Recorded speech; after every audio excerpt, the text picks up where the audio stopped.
तर आज आपण बघणार आहोत 25 बाय 50 फुटामध्ये किती छान 4 BHKचं प्लॅन होऊ शकते ते. ठीक आहे. तर 25 बाय 50 म्हटलं म्हणजे प्लॉटचा एरिया झाला 1250 स्क्वेअर फीट. या केसमध्ये फ्रंट साइडमध्ये थोडासा एरिया म्हणजे जसं लेंथ जी आहे तर ती 25 च्या ऐवजी 26 फुटाची आहे. तर त्या अकॉर्डिंग जर बघितलं तर 26 बाय 50 चा एरिया म्हटलं म्हणजे 1300 स्क्वेअर फीट. ठीक आहे. आणि हा एक वेस्ट फेसिंगचा म्हणजे पश्चिममुखी प्लॉट आहे. तर जसं आपण आता हा एक ओपन प्लॉट बघत आहोत. ठीक आहे.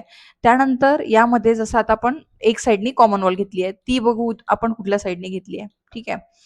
तर एक जसं साऊथ साइड बघाल तुम्ही, याचा साऊथ साइड आहे हा, हा पूर्ण. ठीक आहे. तर या साऊथ साइडनी आपण एक कॉमन वॉल घेतलेली आहे आणि 3 साइड हे व्हेंटिलेशनसाठी आपण ओपन ठेवलेलं आहे. आता 3 साइड म्हटलं म्हणजे जसं फ्रंट साइडनी आपण छान एक लँडस्केप वगैरे करायसाठी म्हणून एक स्पेस सोडलेली आहे, जसं ती 4 फुटाची. त्यानंतर एक कार पार्किंगसाठी पण जागा सोडलेली आहे. तुम्ही बघू शकता यामध्ये जवळ-जवळ 17 ते 18 फुटाची जागा ही आपण कार पार्किंगसाठी सोडलेली आहे. त्यानंतर याचं हॉरिझॉन्टल मेजरमेंट जर बघाल तर तुम्हाला दिसेल इथे 10 फुटाचं मेजरमेंट हे हॉरिझॉन्टल सोडलेलं आपण. ठीक आहे. आणि या केसमध्ये जसं आता साइडनी पण बघा तुम्हाला एक जागा सुटलेली दिसेल. तर ती जसं कामवाली बाई वगैरे आली तर ती आतमधून एंटर न करता ही बाहेरच्या बाहेरूनच आपल्या कामासाठी म्हणजे तिला वर्क करता येईल. तर त्यासाठी म्हणून एक असं प्रॉपर जागा सोडलेली आहे. त्यानंतर तुम्ही बघाल इथे एक बॅक साइडनी पण स्पेस सोडलेली आहे आपण, जसं किचनचं वगैरे वॉश एरिया वगैरे जो आहे तो. नंतर आपण प्लॅनमध्ये पुढे बघूच. ठीक आहे. तर हे तुम्हाला इतकं समजलं असेल. त्यानंतर आता आपण बघू की यामध्ये 4 BHKचं प्लॅनिंग आपण कसं डिझाइन केलेलं आहे. तर जसं की हा आहे ग्राउंड फ्लोअरचा प्लॅन. तर यामध्ये जसं बघू शकता तुम्ही, जसं आपण फ्रंट साइडनी 4 फुटाची जागा सोडलेली होती. तर इथे जसं लँडस्केप वगैरे करू. त्यानंतर इथे तुम्हाला दिसेल एक मोठंसं कार पार्किंगसाठी स्पेस सोडलेली आहे. त्यानंतर जर तुम्ही बघाल तर याचा एंट्रन्स जो आहे, मेन एंट्रन्स जो घराचा तो नॉर्थ फेसिंग ठेवलेला आहे, म्हणजे उत्तरमुखी. ॲज पर वास्तू, अकॉर्डिंग टू वास्तू हा डिझाइन केलेला पूर्ण फ्लोअर प्लॅन आहे. त्यानंतर तुम्ही बघाल इथे एक छानसं असं लिव्हिंग एरिया म्हणजे ड्रॉइंग रूम जो आहे तो मोठासा असा घेतलेला आहे. जसं 11 फूट बाय 17 फुटाचा हा एरिया घेतलेला आहे.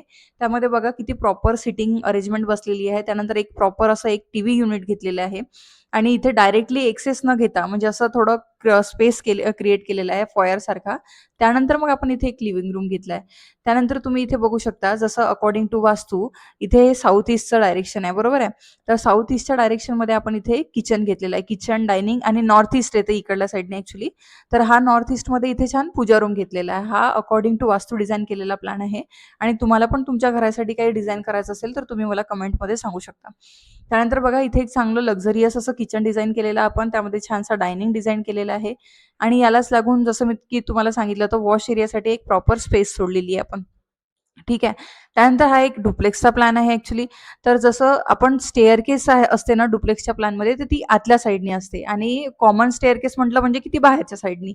तर हा एक डुप्लेक्सचा प्लॅन आहे. हा पण एका क्लायंटसाठी डिझाइन केला होता ॲक्चुअली. तर जसं इथे बघा तुम्हाला एक छान अशी स्टेअरकेस दिसत असेल, जी वरती चाललेली आहे. ठीक आहे.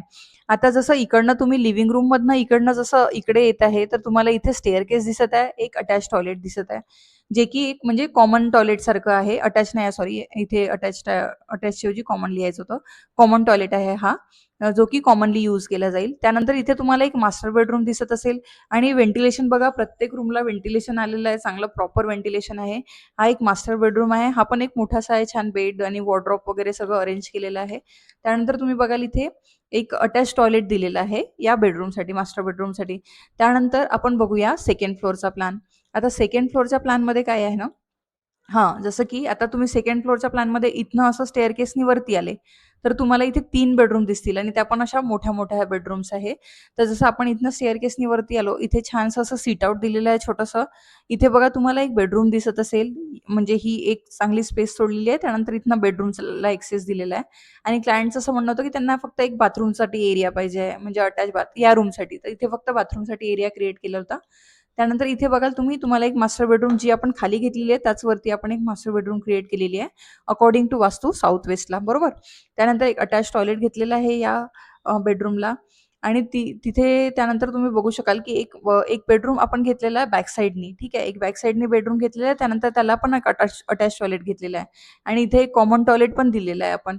त्यानंतर एक या बेडरूमला तुम्ही बघाल एक छानशी अशी मोठीशी बाल्कनी दिलेली आहे आणि म्हणजे स्पेसियस आहे ॲक्चुअली हे सगळं आणि यात एक व्हेंटिलेशनसाठी पण खूप चांगले स्पेसेस सोडलेले आहे जेणेकरून कूलर वगैरे जर काही यूज करायचं असेल तर त्यांना काही प्रॉब्लेम नको. त्यानंतर इथे जर बघाल तुम्ही तर एक बाल्कनी बघा, मास्टर बेडरूमला पण एक फ्रंट साइडनी छान बाल्कनी दिलेली आहे. या बेडरूमला पण एक छान असं सिटिंग एरिया क्रिएट केलेला आहे आणि छान मोठीशी बाल्कनी दिलेली आहे.